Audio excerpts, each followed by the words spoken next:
Hi guys. This video, I want to tell you about what you can get out of my sessions, my weekly sessions, but also this video, why I think it's going to be interesting for you, what I put up there.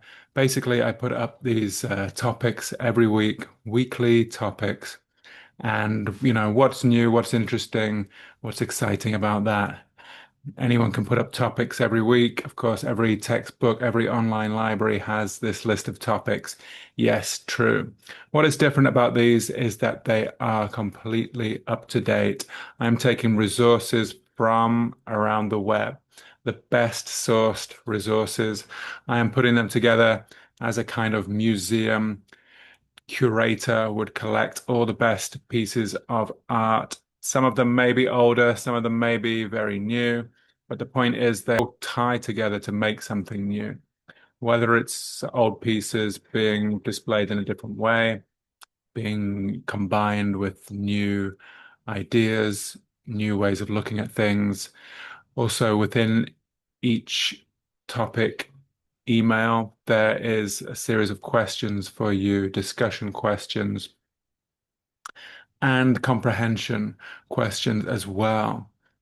So I think both of these have a use, they have a place. One thing I've started to do is to even to make a quiz. So we can have a bit of fun in the sessions and you can follow along in your own time as well. So even if these sessions have passed, if you're able to join the sessions, I highly recommend it. You will get a chance to speak, to express yourself. A lot of students come to me and they say, look, I don't want to introduce myself for the 100th time, talk about my hobbies and what I do on the weekend. My English is already at a level where I can do that. Of course, these skills are useful and important, but if we want to go a little bit deeper, we want to dive into specific topics. You want to learn new vocabulary, new ways of expressing yourself along the way. So that's what my sessions offer. The group members who come week in, week out, they really benefit from this. Not only the chance to express themselves on the given topic, but also to listen to others' opinions about the same topic and to come armed with their own opinions and ideas, which they have formed during the course of the week, having read the material, having thought about the questions, thought about their own ideas and opinions. They're able to express them and to exchange the ideas in a very natural way in the group session.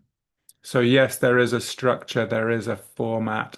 However, within that format, group members are given freedom to take the conversation in any way which, is natural for them. So you never know. I never know exactly which way the conversation's going to go. Yeah, it's my job to make sure everyone gets a good chance at speaking, try to keep it fair. Of course, sometimes one member may speak more than the others. If they have a lot to say, if they have something really burning kind of opinion, or they're very passionate about one topic, they may speak more and the others may listen more. However, each person does get the opportunity to speak. That's for sure. That's a given. And, it then may vary. Another week, another topic, and somebody else may have more to say. But generally, everybody will have something to say about it. That is the whole point. More than just nodding along and saying, yes, I agree. Why do you agree? What do you agree with? Which points do you strongly agree with? Which points are you not so sure about? Do you have your own questions? Great. Put them to the other members. That's what I love about this as well. The way that you can direct a question. It's not always through me. Maybe somebody said something that you didn't quite understand. You can ask for clarification. Again, great practice in doing that, a very useful skill. So let me give you an example of this week. We are talking about the cities of the future.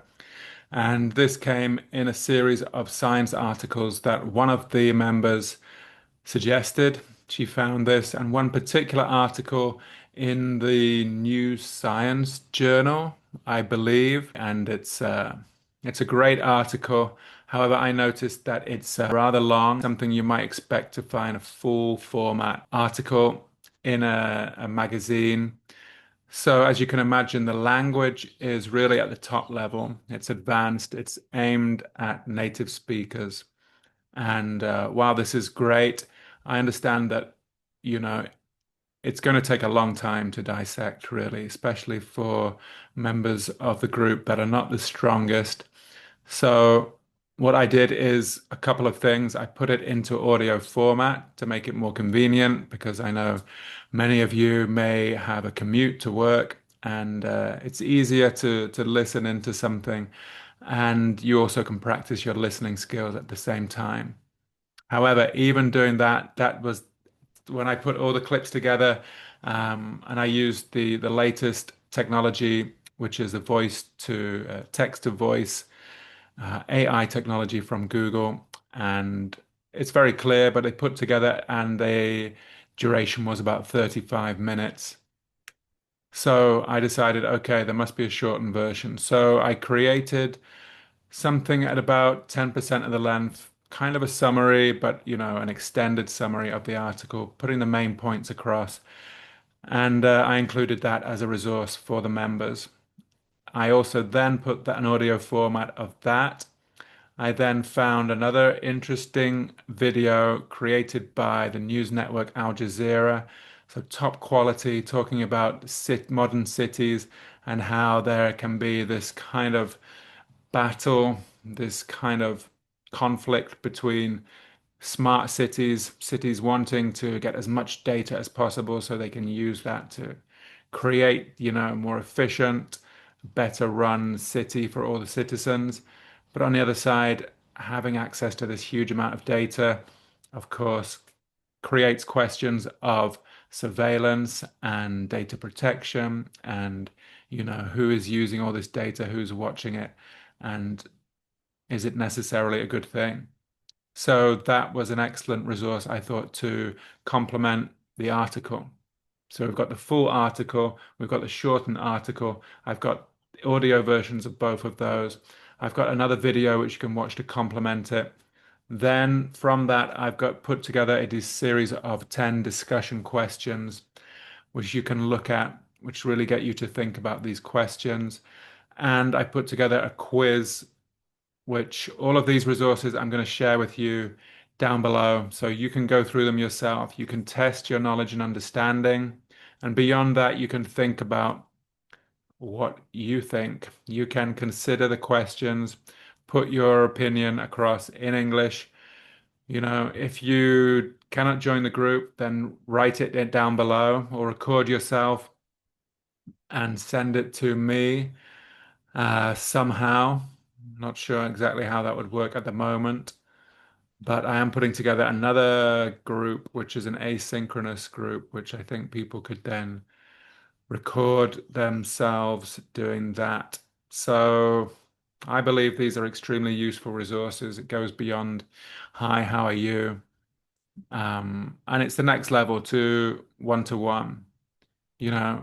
Other students of mine who I do work one-to-one with take this resource and come to me and we talk about it one-to-one. And that's a great resource and it makes sure that our sessions are always fresh and always have some new material ready to talk about each week.